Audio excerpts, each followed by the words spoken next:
Deus abençoe sua vida, querido. Eu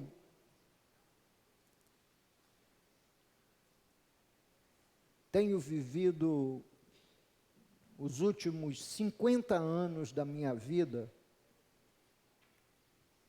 envolvido com a igreja, envolvido com pregação, evangelização, ação missionária, louvor, adoração, harmonização de ministérios dentro da igreja. Isso tem sido a minha vida nos últimos 50 anos.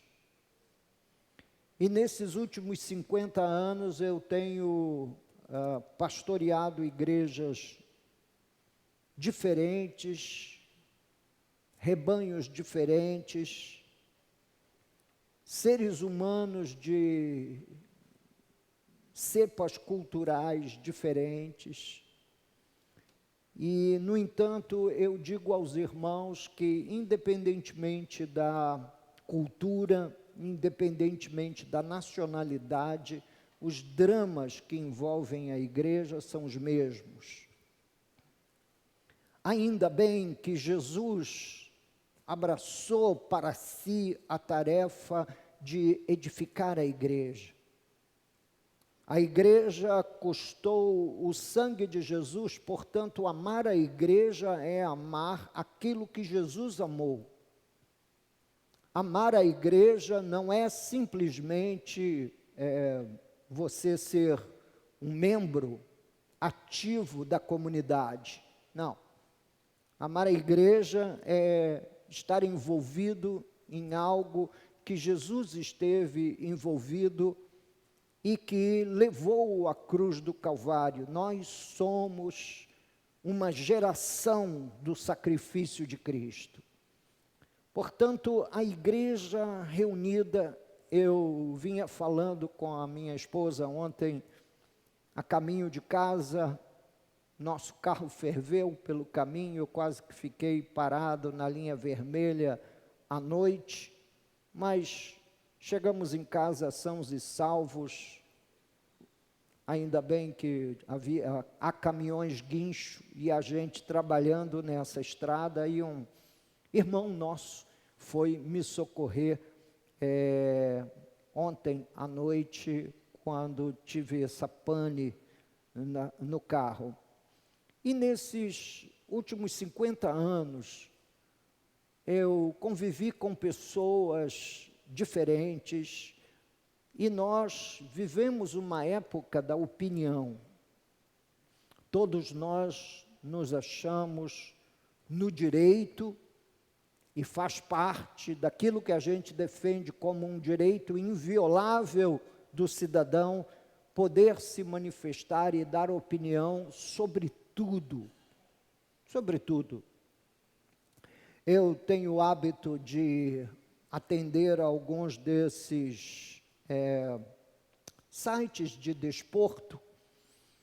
Gosto muito de todo o desporto, basquete, vôlei. A nossa tenista esteve nas semifinais de um torneio do Grande Slam, dessa grande conferência de diversas cidades que hospedam torneios de tênis. E foi um grande orgulho, depois de Maria Esther Bueno, a gente ter uma nova tenista que figure aí entre os principais nomes do tênis feminino no mundo. E quando eu leio esses sites, eu tenho a curiosidade de observar aquele lugarzinho em que o ouvinte tem a chance de se manifestar. E aí eu vejo um desfile de grosseria, vejo um desfile de gente ácida, destilando sua acidez, seu veneno, por conta de uma frase ou de uma ideia que ela não gostou. E com respeito à igreja não é diferente. A gente se senta numa audiência como essa, num domingo de manhã, numa igreja local, e a gente imagina que as nossas opiniões sobre como uma igreja deveria ser conduzida, geralmente vem à baila em almoços, jantares, ou quando a gente está com alguns amigos trocando figurinha numa tarde e de repente surge o assunto da igreja. E a gente imagina assim, não, se eu fosse o pastor, eu faria dessa maneira ou eu faria daquela outra maneira. A mensagem dessa manhã tem a finalidade de levar você a não ter nenhuma opinião sobre a igreja, exceto aquela que a palavra de Deus defende como sendo um critério operacional do próprio Senhor Jesus, porque Ele não outorgou essa tarefa a ninguém, exceto Ele. Ele disse, eu edificarei a minha igreja. Portanto, Ele é o grande engenheiro, condutor desse projeto da igreja no mundo. E tudo quanto Ele mencionou sobre como a igreja deveria funcionar e todos os princípios de funcionalidade e operacionalidade da igreja estão nas Escrituras. O maior e melhor esforço que, como crentes, nós deveríamos fazer é o esforço de conhecer melhor e mais profundamente esse livro. Por quê, pastor? Porque foi aqui, nesse manual de instruções, grosseiramente comparando a Bíblia a um manual de instruções, que o Senhor Jesus deixou eternizado seu desejo, suas ânsias e de como a igreja deveria operar no mundo. Qualquer equívoco nosso nessas orientações, nós podemos cometer injustiças, nós podemos cometer agravos e até mesmo nós podemos violentamente ferir o corpo de Cristo. O que seria uma má ideia, porque se existe algo que Jesus ama de paixão, é a igreja. A igreja é a menina dos olhos de Jesus. Ele tem a igreja como seu canteiro de operação, e ele vai operando. E nós funcionaríamos melhor na igreja se nós fôssemos mais solícitos a essa ação de Jesus na nossa vida. Mas nós continuamos ferindo os planos revelados nas Escrituras, passando por cima do que a palavra de Deus ensina, seguindo uma vida aparentemente descolada, como crente. Não, eu sou crente, mas eu não sou fanático. Essa é uma justificativa ou uma desculpa muito comum nos lábios daqueles que não querem levar a sério os projetos de Deus, os projetos divinos. Bem, como cristãos, nós temos a responsabilidade, o ato sagrado de colocar em prática o que Jesus Cristo orientou. Boas ideias, opiniões são totalmente dispensáveis. Acho que se nós vivermos profundamente aquilo que as Escrituras nos chamam a viver, nós vamos experimentar comunitariamente crescimento crescimento numérico, crescimento espiritual, crescimento também do ponto de vista relacional, porque a igreja não é composta de anjos, nós estamos aqui, nós somos seres humanos, e seres humanos são seres relacionais. Portanto, boas ideias, boas opiniões, eu acho que o pastor deveria fazer uma reunião assim, assado. Todo mundo quer mexer na agenda pastoral com as suas boas ideias, criar ministérios, criar caminhos para que a igreja possa, enfim, ter um momento diferente. Eu sei que tudo isso é bem intencionado, mas bem intencionados nós podemos ferir aos propósitos de Jesus para com a sua igreja. Portanto, boas ideias são inteiramente dispensáveis, as minhas, as suas, as nossas, ou a de qualquer ser humano, porque igreja não é um canteiro de obra humano. A igreja lida com o sobrenatural, dons sobrenaturais, chamados sobrenaturais, postura e realidade de vida sobrenatural. Por exemplo, você, um pecador perdoado, isso é muito mais sobrenatural do que você pode imaginar. Então, boas ideias são dispensáveis. Basta você reparar no aparecimento e no desaparecimento das boas ideias. Isso mostra a irrelevância que as boas ideias têm. A cada geração surgem novos modelos, surgem novas metodologias.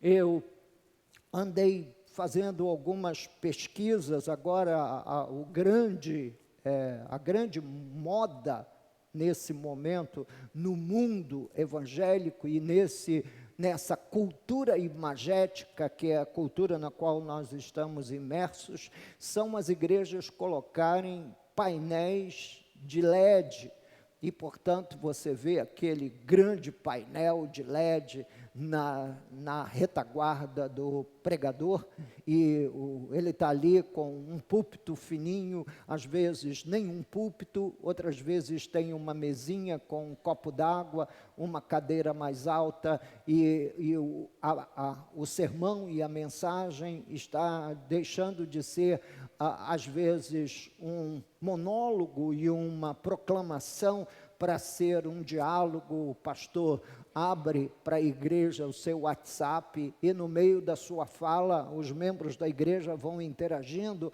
com mensagens eletrônicas aqui e ali, e a igreja vai ganhando assim um formato muito estranho àquele que, ao longo dos séculos, a igreja lançou mão no decorrer do tempo. O fato é que tudo isso cansa. Boas ideias e ideias humanas, intervenções humanas são cansativas, cansam a gente, mexem conosco num primeiro momento, mas depois caem numa vala comum e a gente continua com sede, com fome, e a gente tem fome e sede das coisas de Deus. Nós temos fome e sede de mais de Deus no meio da gente, de mais do Senhor no meio da gente, e não de mais intervenções humanas aqui, ali, na liturgia, ou que seja na música, ou que seja no estilo de mensagem. Ou algumas igrejas também têm optado por colocar poltronas na plataforma e fazer com que 2, 3 pessoas dialoguem, e eles dialoguem com toda a comunidade, enviando mensagens e etc. É novidade. E por conta de novidade, nós todos somos picados por essa mosca da novidade. Mas isso tudo é irrelevante, porque tudo isso passa uma geração sepulta a geração anterior e agora imagina que precisa fazer tudo de novo outra vez. Não, irmãos, nós edificamos sobre fundamentos antiquíssimos que foram estabelecidos por Jesus e pelos apóstolos.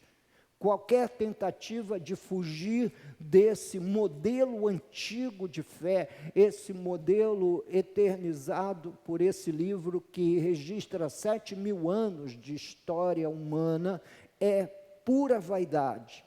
Então, vamos nos concentrar nas Escrituras, vamos nos concentrar no que a palavra de Deus diz, porque modismos são completamente irrelevantes. Nós não estamos aqui para seguirmos as correntes do modismo, ainda que seja esse modismo religioso que tem o propósito de tornar a igreja um ambiente mais palatável culturalmente e por isso transforma o espaço do templo muito mais numa sala de espetáculo do que num lugar de reflexão, de oração e que apele para a nossa espiritualidade. Nós precisamos aprender o velho hábito a amar a Cristo e o Evangelho, considerando sua suficiência. Nós não precisamos de nada que os homens possam produzir na sua inteligência ou na sua criatividade. O que nós precisamos é mergulharmos naquilo que Jesus revelou de si mesmo e naquilo que Jesus ensinou e que foi interpretado pelos seus apóstolos no primeiro século da era cristã. Isso é o que nós necessitamos. O que nós imaginamos, ou aquilo que nós construímos no nosso imaginário, é pura vaidade humana. Pura vaidade humana. Tudo o que temos de fazer é continuar com o propósito de levar esse evangelho conhecido a toda criatura, termos a nossa missão como servos e discípulos de Jesus, bem vivas diante dos nossos olhos e divulgarmos a mensagem de Cristo num mundo que carece a cada dia mais de um Cristo real, não de um Cristo hippie, não de um Cristo pós-moderno que entende e que trafega bem no meio dessa sociedade líquida, como Zygmunt Bauman, um polonês, sociólogo polonês, construiu essa ideia que está aí presente nas universidades, está presente nos lábios da turma antenada com essa cultura pós-moderna. Então, ele fala que relacionamentos ganham formatos diferentes em cada momento e em cada setor da sociedade, enquanto a Bíblia diz que os relacionamentos são tão sólidos entre seres humanos que uma igreja, independentemente do número de membros, se torna um só corpo. Portanto, todo o ensino bíblico não é de uma relação líquida social, mas é de uma relação concreta, algo que você realmente pode tocar. A família, quando nós olhamos biblicamente, ela ganha aspectos nucleares sólidos.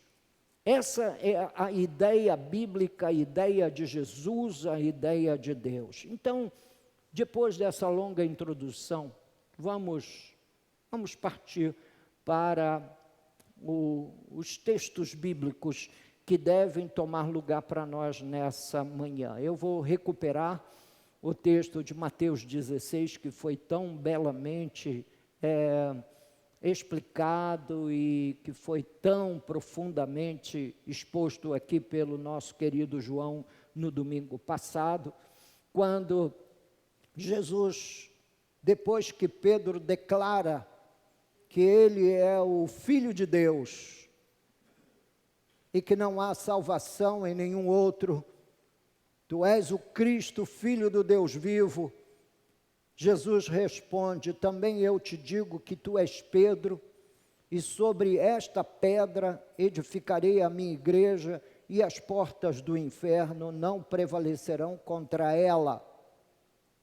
Esse é o versículo que os nossos primos romanistas se baseiam para falar do papado, que Pedro foi o primeiro papa e sobre ele a igreja foi edificada. É uma maneira muito, digamos, infiel e até, de certo ponto, meus queridos irmãos, uma maneira mal intencionada de interpretar o texto. O texto no grego é muito claro. Pedra no grego é Petra e Pedro no grego é Petrus. Pedra no grego se refere a uma grande rocha e Petrus a um fragmento de rocha, a um pequeno fragmento de rocha. E Jesus, apontando para si mesmo, o pronome demonstrativo que acontece no texto é muito claro.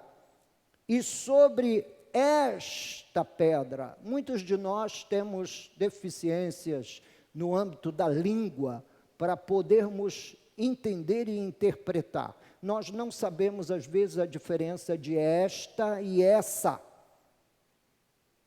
Nós achamos que esta e essa pode ser usado segundo o nosso bem-querer. Ora a gente chama de essa, ora a gente chama de esta. Não, mas quando eu me refiro à Bíblia, eu digo esta Bíblia, ela está comigo.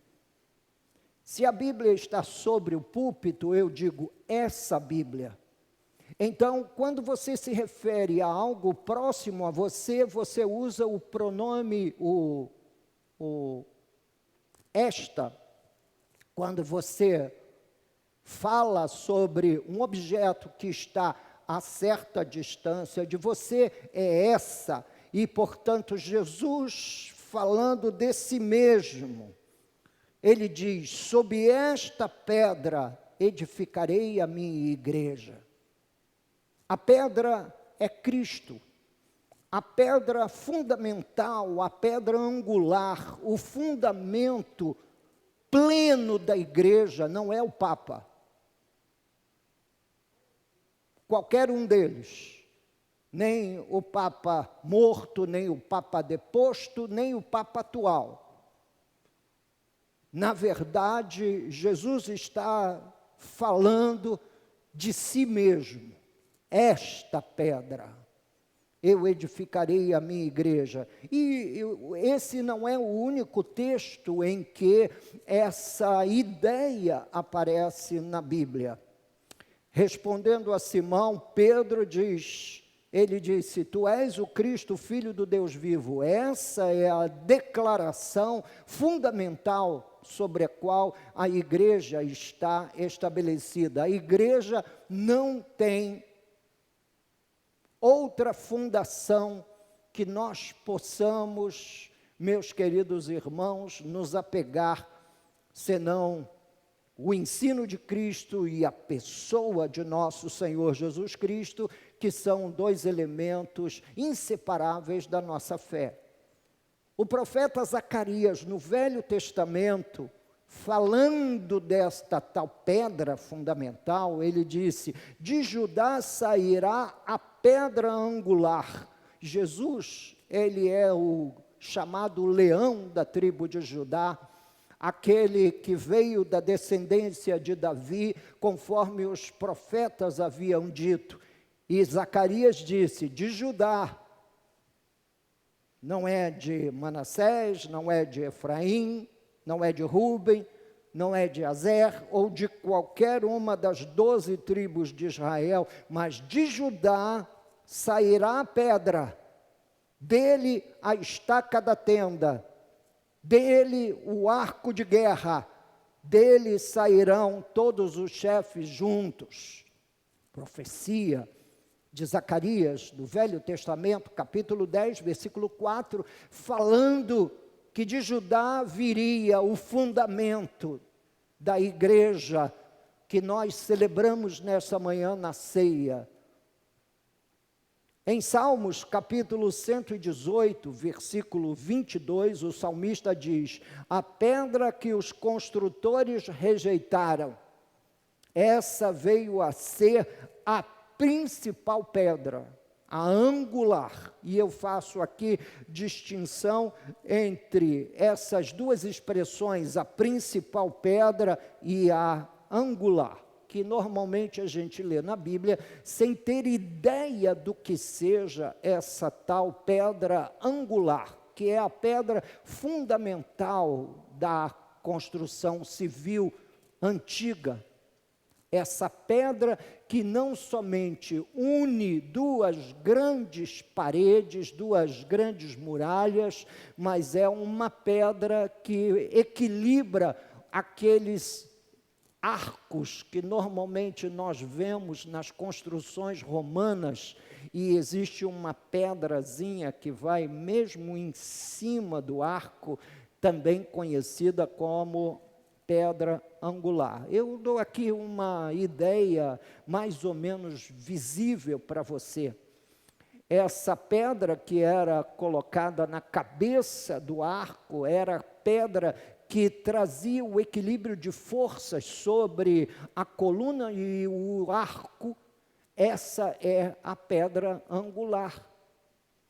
Ela também era usada como uma pedra que desse toda o direcionamento dos ângulos retos da construção, e era colocada na esquina. E você tem uma outra ideia aqui ao lado, mais ou menos nos dando uma ideia do que seja essa pedra principal, essa pedra que ficava ali dando sustentabilidade às duas grandes muralhas que se encontravam e dando também a direção para que a construção fosse obedecida a ângulos retos nas construções antigas. Esta era a pedra angular, pois Jesus é para nós essa pedra que traz equilíbrio de forças. Jesus é para nós essa pedra que mantém o arco montado e ele não desmorona. Jesus é essa pedra que une as outras pedras na igreja. Jesus é o fundamento número 1, por isso todos os nossos afetos de fé, toda a nossa vida, todo o nosso conceito de fé precisa ser sobre Cristo e em Cristo.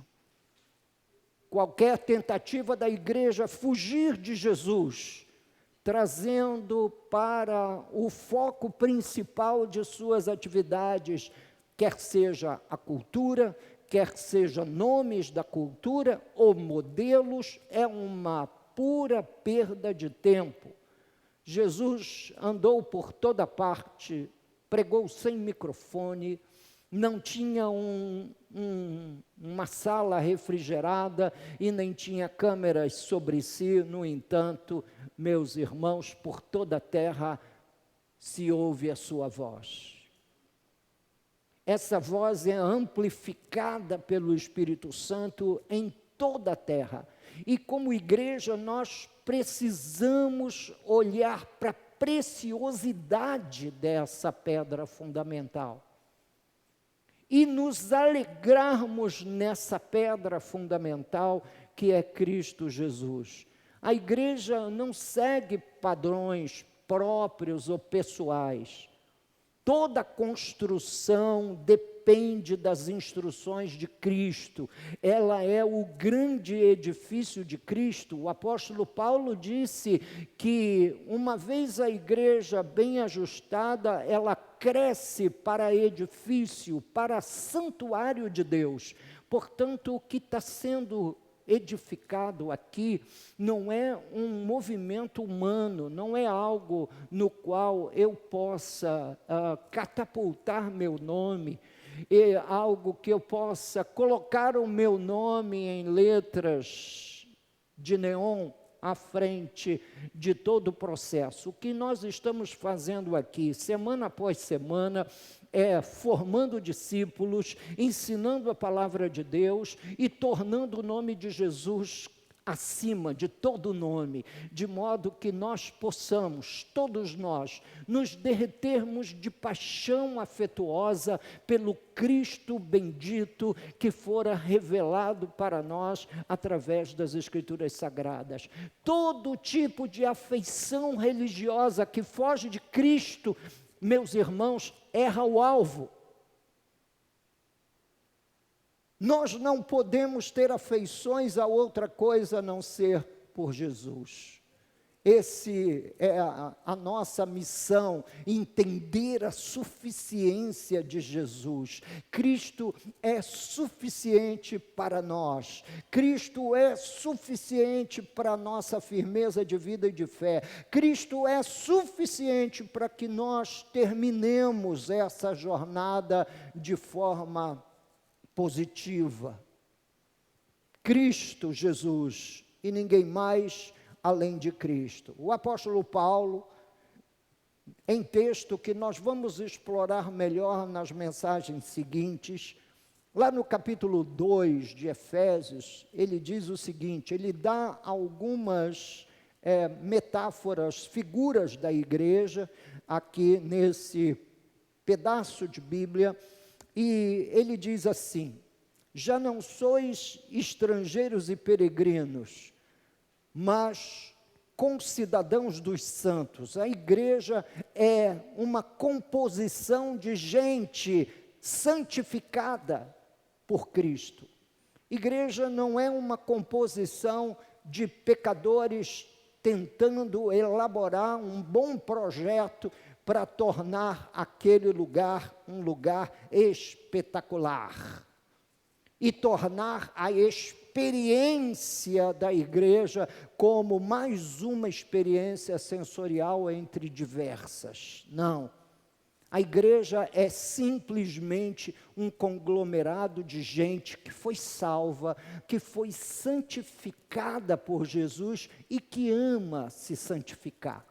Ama se separar desse mundo mal, porque nós somos parte de uma outra sociedade, uma sociedade de santos, uma sociedade de sacerdotes. A universal sacerdócio da igreja foi uma das doutrinas defendidas pelos reformadores. Paulo usa da palavra e chama a igreja de concidadãos dos santos. Depois ele diz, e sois da família de Deus. A igreja é uma família, por isso nos tratamos, pelo menos eu trato, não sei como os irmãos se tratam mutuamente, mas a gente não deveria nos tratarmos pelo primeiro nome. Eu acho que para salientar o fato de que nós somos uma família, o tratamento de irmão e irmã não é um tratamento solene. Não, isso é simplesmente o tratamento que o povo de Deus deveria ter na comunidade, uns com os outros, para despertar nos outros o fato de que nós somos irmãos. Eu não sou superior a você, você não é superior a mim. O sangue de Cristo nos nivelou pela redenção e o pecado nos nivelou pela queda. Então, nós todos somos iguais, atingidos pela graça de Deus, nos tornamos filhos de Deus e irmãos uns dos outros. Edificados sobre o fundamento dos apóstolos e profetas, sendo Ele mesmo, Cristo Jesus, a pedra angular. Aqui está aquilo que eu mencionei no início da minha fala, dizendo que a igreja lida com um documento antigo e imortal. Na palavra de Jesus, os céus e a terra passarão, mas as suas palavras jamais passarão. Então nós somos edificados sobre o fundamento dos apóstolos e profetas, sendo ele mesmo a pedra angular, no qual todo o edifício, portanto, a Bíblia, Paulo, na sua riqueza literária, vai nos brindar com outra metáfora. A igreja é um edifício, é uma construção onde os fundamentos são Cristo e os ensinos imortalizados em nome dele pelos apóstolos e profetas. Bem ajustado, cresce para santuário dedicado ao Senhor. A igreja é um santuário. Essa representação numérica dos santos reunidos neste lugar, isso é uma coisa linda de se ver. É um santuário edificado para a glória de Deus. É um espaço onde santidade é ventilado.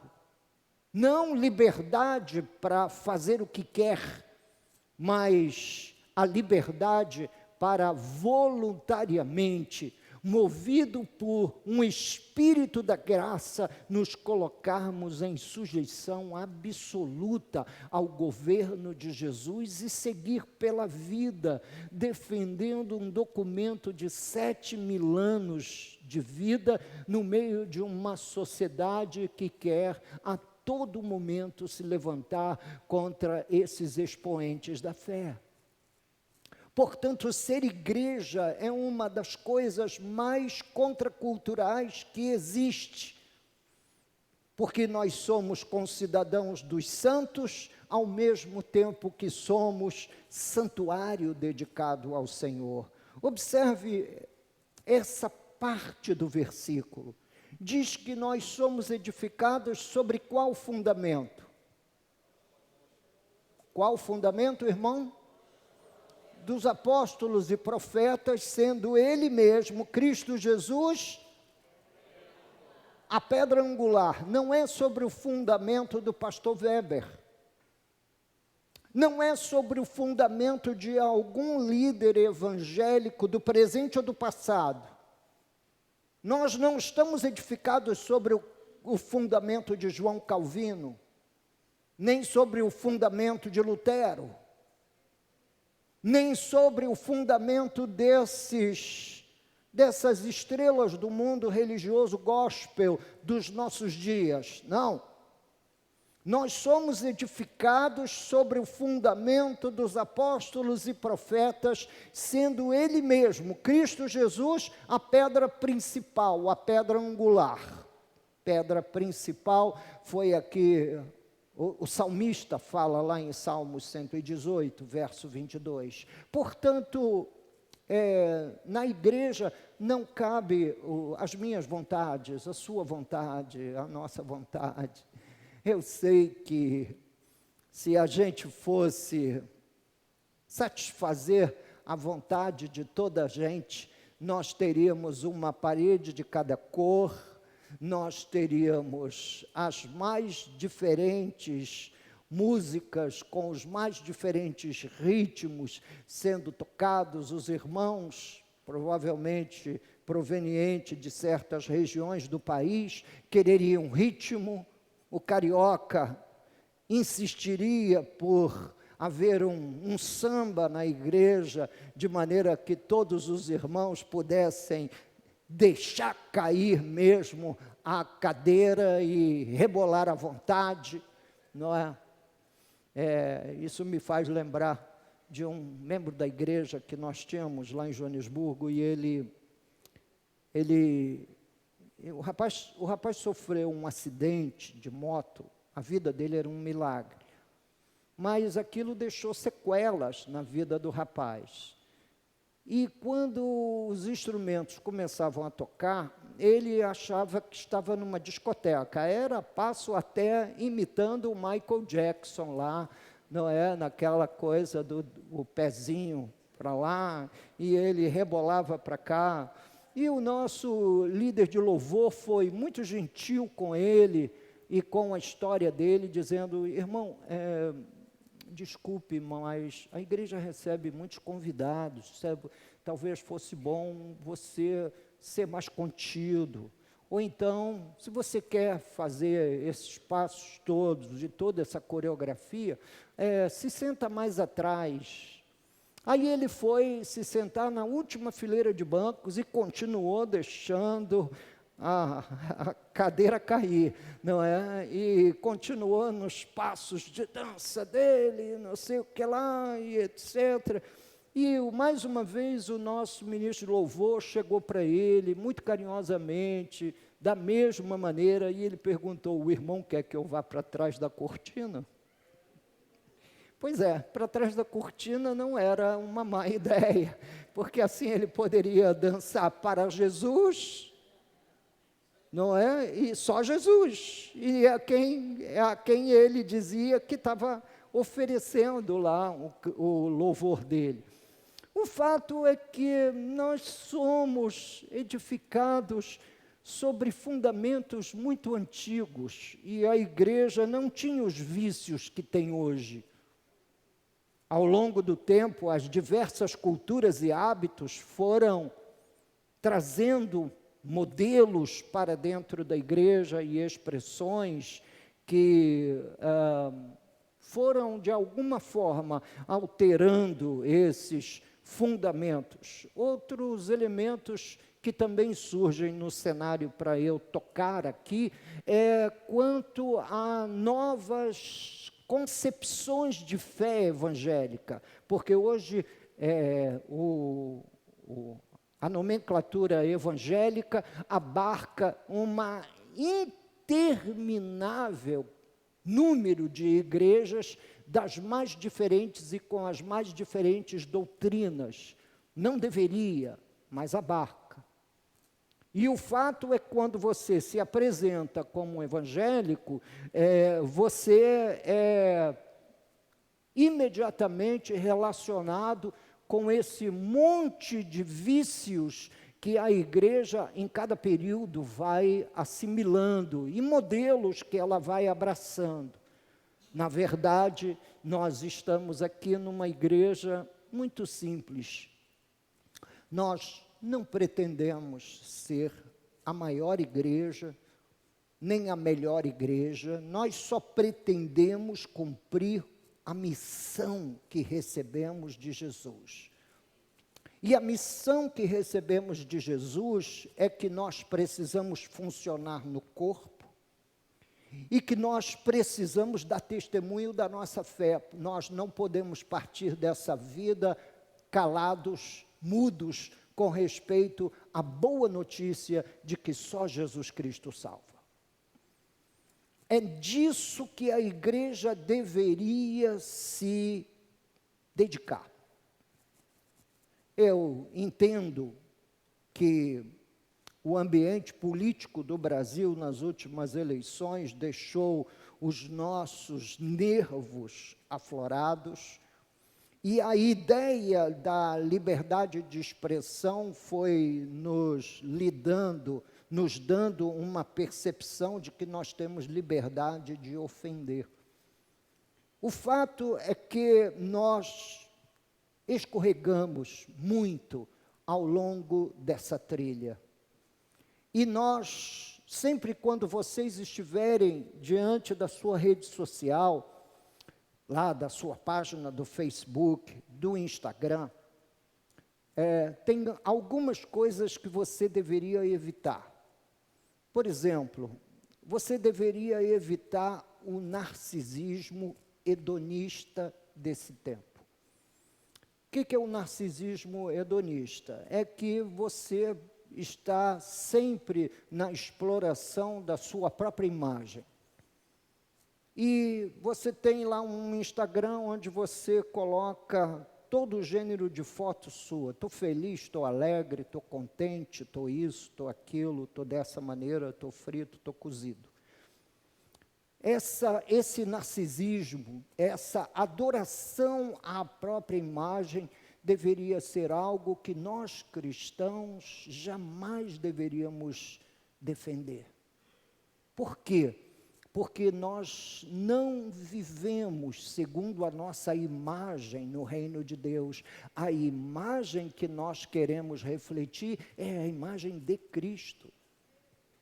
Esse é o primeiro ponto. O segundo ponto é esse hedonismo. Hedonismo vem do grego hedonê, que fala sobre prazer. Essa é uma sociedade que explora o prazer na sua mais intensa experiência. O prazer sexual, o prazer sensorial, prazer com comidas, bebidas e prazer com, até mesmo com as nossas experiências com a natureza, que como é prazeroso estar nessa praia, e aí o irmão ou a irmã coloca lá uma foto de trajes mínimos. Isso não é uma maneira dos santos conviverem. Desculpem-me os irmãos, mas eu não estou interessado e nem curioso de saber o que você tem debaixo da sua roupa. Um outro irmão na fé também não deveria. Os fundamentos que nós enfatizamos são os fundamentos dos apóstolos, os ensinos imortais do Evangelho nessa geração e em qualquer uma outra geração. Eu estou a serviço de Jesus. Eu respiro Jesus e a igreja 24 horas por dia, não porque eu sou pastor, porque eu sou crente em nosso Senhor e Salvador Jesus Cristo. Respire também. Dê ciência aos seus amigos de que você é Jesus e que você ama Jesus.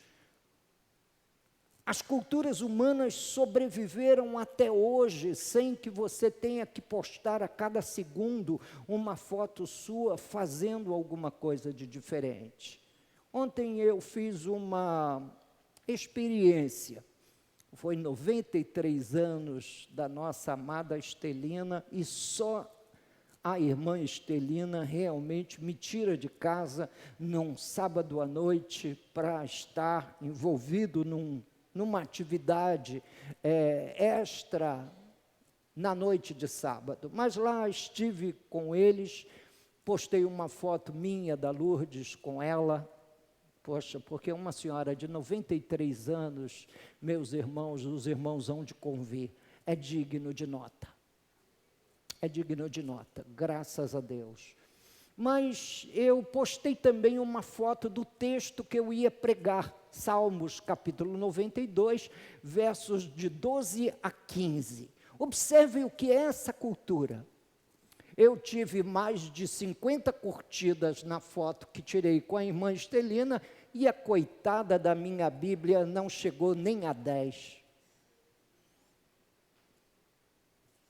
Então, eu fiquei pensando no que é que, de fato, os irmãos alimentam no seu coração. O que os irmãos alimentam cá dentro? Se arde uma chama apaixonante por Jesus, ou se nasce uma chama apaixonada por esse tempo com todas as suas mazelas, com todas as suas idas e vindas, como uma cultura que se desgasta a cada dia. A cada dia vão surgindo elementos mais agressivos à humanidade do ser humano e especificamente à nossa fé. Nós estamos edificados apenas sobre o fundamento dos apóstolos e profetas, sendo Cristo Jesus a pedra principal. É isso que nos dá força, é isso que nos dá firmeza. Pastor, você é crente quase 50 anos, como é que você consegue manter essa perseverança, apesar de suas lutas e de todos os seus desafios? Por causa do fundamento. Não olhem para mim. Eu não tenho absolutamente nada diferente de você, mas o fundamento que me estabiliza é Cristo e o seu ensino. Partindo do ensino de Cristo, o Evangelho, e prolongando-se para dentro da exposição dos apóstolos, é sobre isso que se trata a igreja. E aliás, é disso que os irmãos deveriam ter sede por ouvir. Porque é aquilo que lhes dá firmeza e autenticidade, como servos de Deus, como pessoas de Jesus, como servos de Cristo. É somente isto. Se você quer outras experiências, bem, há quem possa fabricar e oferecer isso muito melhor do que qualquer igreja local. Eu não posso. Eu não sou uma mistura de Silvio Santos com Faustão. Portanto, não tenho nenhuma, mas nenhuma vocação a ser um animador de auditório e dar a vocês aviãozinhos de dinheiro. Absolutamente, essa não é a minha proposta. Eu não sou brilhante. Eu confesso que eu sou um pastor comum, mas esse pastor comum anseia ter uma igreja legitimamente comum, sem nenhum tipo de, digamos assim, de superlativos culturais sendo colocados aqui dentro e tentando funcionar e competir com os fundamentos dos apóstolos e profetas. Dessa forma, toda produção de fé visível por parte da igreja precisa ser a reverberação do ensino das Escrituras, e tudo que passar disso é de procedência, meus irmãos, duvidável, questionável, ou é de procedência humana, ou é de procedência maligna, quando está travestido de doutrina, e doutrina inquestionável.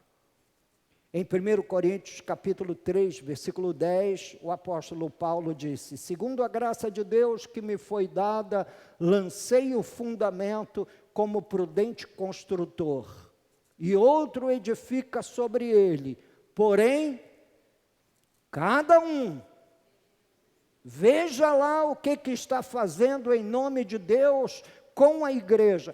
Cada um veja como edifica.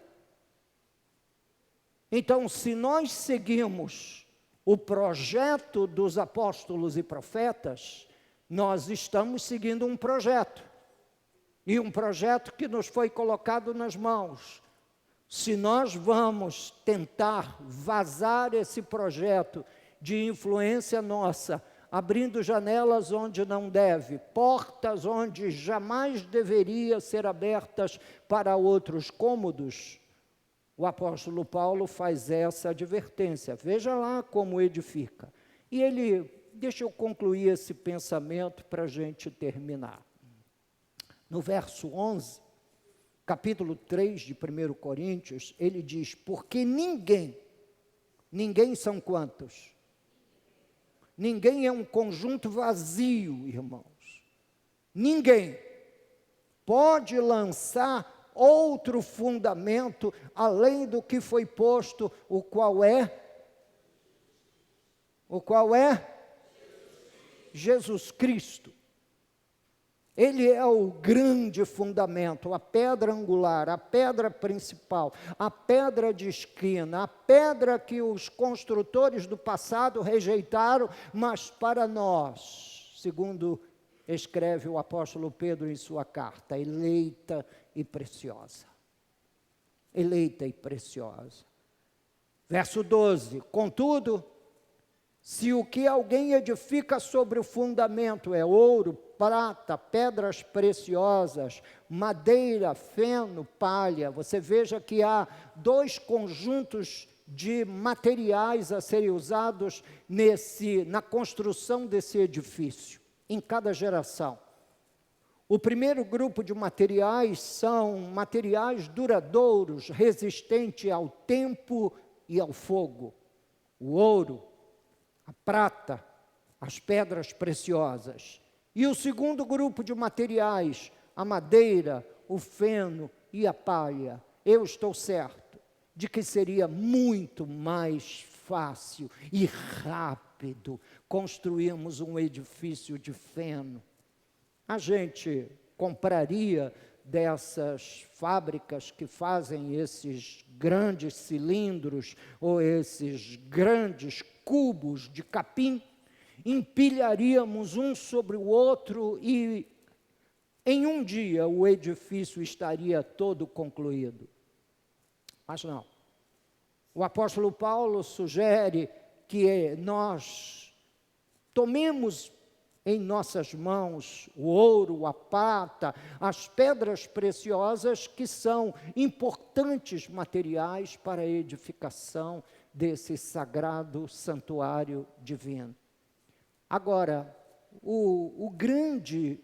a grande conclusão está no verso 13, onde ele diz: manifesta se tornará a obra de cada um, a minha e a sua.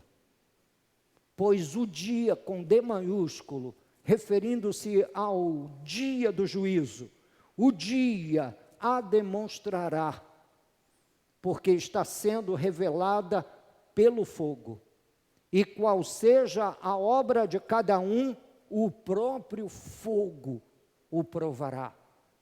Um dia as minhas obras serão passadas pelo fogo do crivo do último dia.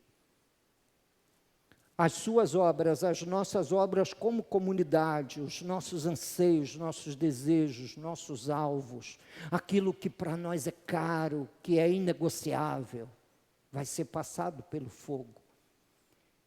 E aquilo que você construiu com madeira, feno e palha desaparecerá. Mas aquilo que você demorou como um habilidoso artesão, construindo com ouro, prata, pedras preciosas, isso permanecerá. E assim, meus irmãos, nós receberemos nosso galardão. Acho que quando você pergunta como é que Deus vai nos galardoar, como eu não sei, mas a partir do que eu sei. E é a partir de como nós trabalhamos na edificação do reino de Deus e de sua igreja. Isso precisa arder em nosso peito. Isso precisa falar mais alto quando nós estivermos com as mãos no teclado. Isso deveria, meus irmãos, falar muito alto quando nós estivéssemos promovendo o reino de Deus na terra. Portanto,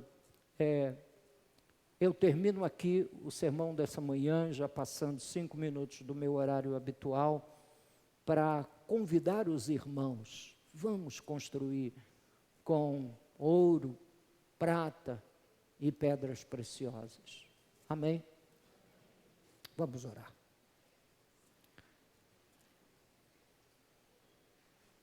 Amado e santo Deus, eterno Deus da criação, nós te louvamos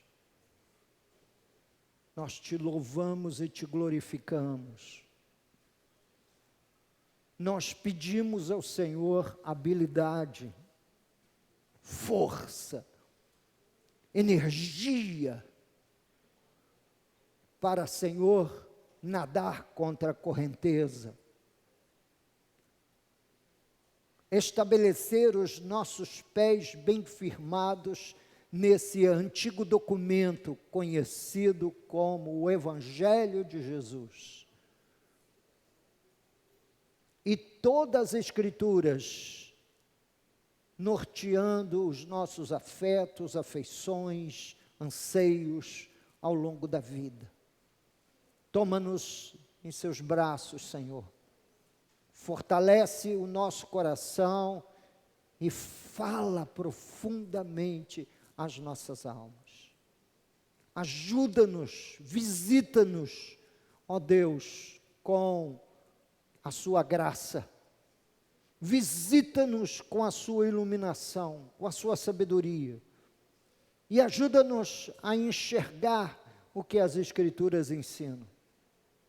Toma-nos em seus braços fortes e não nos deixe cair, nem nos deixe, Senhor meu Deus e meu Pai, sermos levados pela correnteza desses dias maus que vivemos, mas guarda-nos deles e mantém o nosso coração bem firmado na rocha, que é Jesus.